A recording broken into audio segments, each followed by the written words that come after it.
You filled out your W-4, you're in retirement, you realize that for whatever reason, either your mistake, OPM's mistake, or you got a different job than you expected, whatever, you now need to change your tax withholdings. Maybe you're owing too much in taxes at the end of the year, or maybe you're getting too much back. You don't like that arrangement. So now we're going to talk about part 2 in this series of how to change your tax withholding in retirement. Welcome back, Furzonians, to the channel. I'm Chris Barfield, barfieldfinancial.com. I'm a CPA, FERS expert, and absolutely sick of this gray Midwest winter. Today, we're going to be talking about the second part of arranging for tax withholdings in retirement. Today, we're going to be talking about how you change whatever withholdings you initially elected. What happens if that's not correct in retirement? You need to make some alterations to it, some adjustments. I'm going to show you how to do that today. While you're working, most of you, if not all of you, have some sort of self-service option. If you get paid through NFC, you have that EPP, Employee Express thing where you can go on there and do some self-service, change your withholdings for taxes, change your TSP withholdings, all that kind of stuff, right? MyPay, if you get paid through DFAS, a lot of you use MyPay. Regardless, there's some sort of self-service option that you have in your payroll processor. Once you retire, you will no longer have that option, but you will have something very similar. It'll look like this.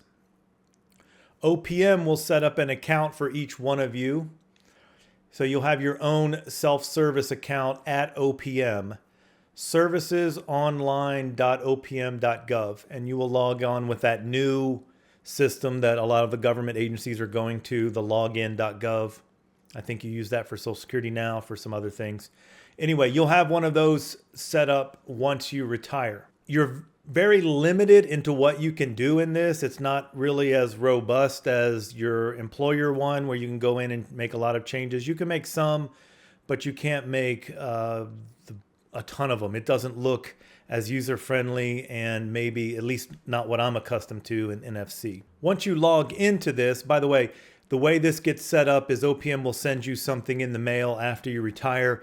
Don't expect it the week after you retire. It may take a month or two, but you will eventually get some hard paperwork, like not an email. You'll get some hard copies in the mail to, I think that's how they still do it. As recently as a couple of months ago, that's how they were still doing it. But you'll get that stuff in the mail. You'll be able to go on there and set up your account, prove your identity and all that kind of stuff. And then you'll be able to make some changes. You'll be able to track how your retirement is progressing because you're not going to get a lot of information from OPM. You won't get a lot of communications initially. You'll be able to track on there, but it's very limited the amount of information that you're going to get. So don't expect a great deal of communication from OPM. But once you log in, I've got some screenshots here because I'm not going to show you my actual account. But once you log in, it looks like this. We're going to be concerned with federal tax withholdings. You could change your direct deposit, for example, if you wanted to put in a different bank. You can set up some allotments. You could do some other things. But we're going to be focusing on the federal tax withholdings. I will touch a little bit on state tax withholdings. So if you click on federal tax withholdings, again, this is to alter or correct something that you've done previously. This will come up. You will see that this says federal tax withholding W4P, as in pneumonia. Remember, that's this form right here that you initially filled out when you retired. But let's say that you didn't understand how to do it because you didn't watch one of these videos yet. Now you have to go back and correct it. When you go back and correct it, you can do it electronically online. It's going to ask you a bunch of different questions here. You can click change. You will have essentially the same thing. If you or your spouse have one or more jobs, remember we talked about that. If you have one or more annuities, we talked about that. You enter that stuff in there, and then that creates a new withholding calculation. It overrides what you did before. So like I said in the last video, if you're halfway through the first year in retirement, you sit down with a CPA, like you should, and they say, you know what, you're on track to owe about $3,000 if you stick with this amount of withholding every month. And you're like, I don't want to pay $3,000 next April. There might be some underpayment penalties for that. The IRS does ding you if you owe too much. So you want to alter your withholdings. You go online, you use this form. This is how you do it to change it. If you have questions on exactly what to put down, look at the last video where I walk you through the W4P. Once you've done that, you submit that through OPM, and then that will take effect. I don't know how long it's going to take effect, probably within the next month or so. The new amount of withholdings will be coming out. Just keep an eye on it. All right, all of this so far is referring to federal taxes, federal tax withholdings. What about state tax withholdings? How do we arrange for that? First of all, there are many states that do not tax your federal pension. So some states that don't have a state income tax to start with, like Texas, Tennessee, Florida, etc., they obviously would not tax your federal pension because they don't tax any income at the state level. There are also other states that have a state income tax but don't tax your federal pension.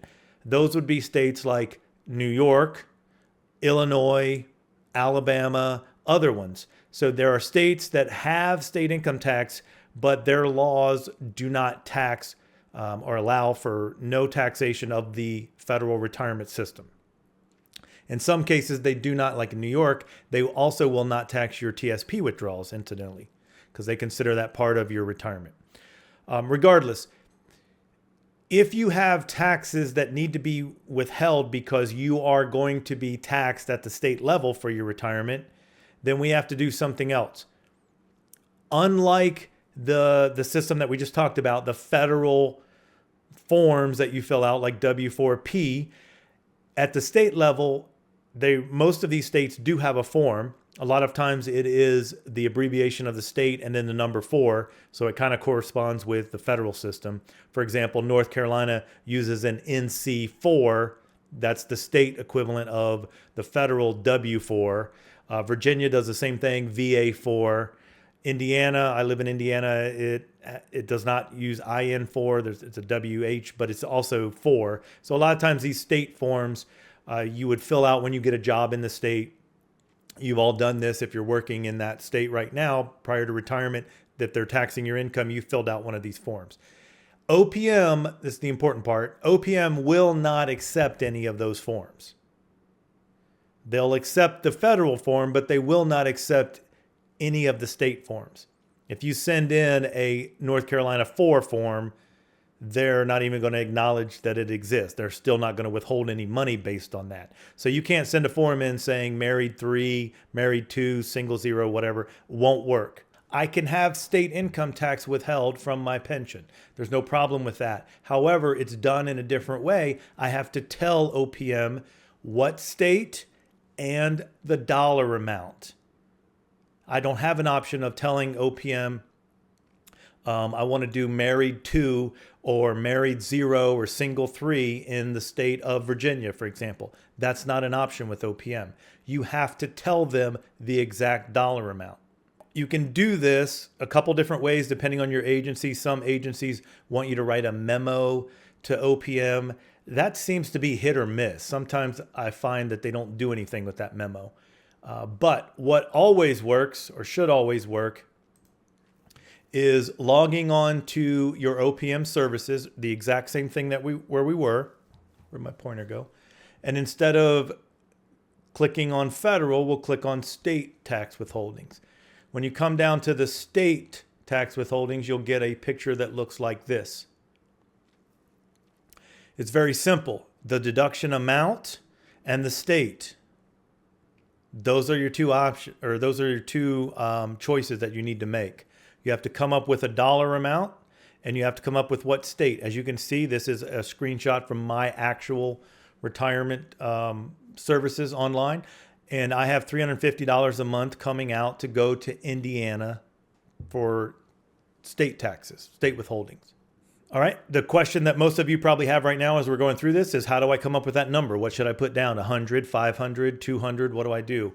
Well, the ideal thing is that you go talk to a CPA and figure out what you should put down. That would be the ideal thing. I know most of you won't do that. So it might be some sort of trial and error. You put down $200 or $300 or whatever it is to start. Then you find out Over time, that's going to be too much or too little, and then you adjust it. You go in here and you change this whenever you want. I changed mine recently. Let me see.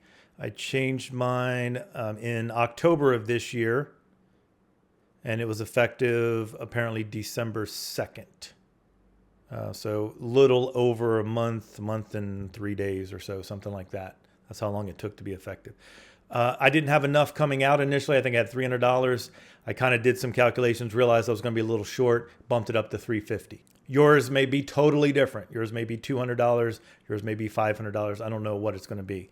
But you have to come up with that number yourself and give it to OPM. Again, at any time, you can change this. So if you move to Florida, Florida doesn't have state income tax, then you would go in there and you would tell OPM, please be proactive. Don't assume that OPM is just going to realize that you moved to Florida and stop taking out Florida or Indiana state income tax. You're going to go in there and change that yourself. Reduce that to zero, obviously. As you can see, we're scrolling through something here. I wanted to make sure that I brought this to your attention, what exactly we're looking through here. This is, again, screenshots from my account, but this is an article that I wrote on how to change your tax withholdings in retirement. Where do you find that article? Go to barfieldfinancial.com, click on articles at the top. And then this is the one that I wrote in October of 2024, how to change tax withholdings in retirement. You click on that and the article comes up.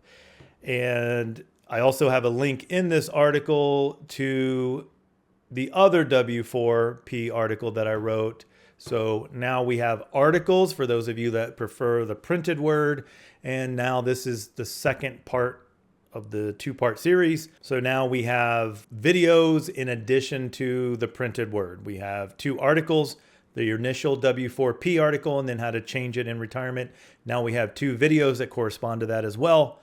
The initial video, the last one about how to fill out the W4P correctly, and then this video for how to change it when you realize that you did it incorrectly. Again, a disclaimer, this is not tax advice. I'm explaining to you the process. I'm not telling you what to put down or giving any type of guidance to you for what you should do. You should be talking to a CPA or a financial planner or somebody assisting you with this. Don't try to save $200 or $300 and create a $2,000 or $3,000 mistake. You're not ahead if you do that. The other part of that disclaimer is that we are sitting here at the end of December of 2024. All of this stuff is accurate to the best of my knowledge right now. This stuff changes all the time. We will probably see some significant tax changes over the next coming years. At least that's what's been promised, so we will see. All right, short video, relatively short, finishing up this series on taxes right at retirement and then into retirement, at least how to do the withholdings. Put your questions or comments down below. Hopefully this has been helpful. I do receive a lot of feedback on the tax form guidance that I've given. So hopefully this continues to be something useful and beneficial to you guys. Post a comment below if it is or if it isn't. Let me know how I can do it better. Other than that, thanks for sticking with me. And until next time, feed your TSP.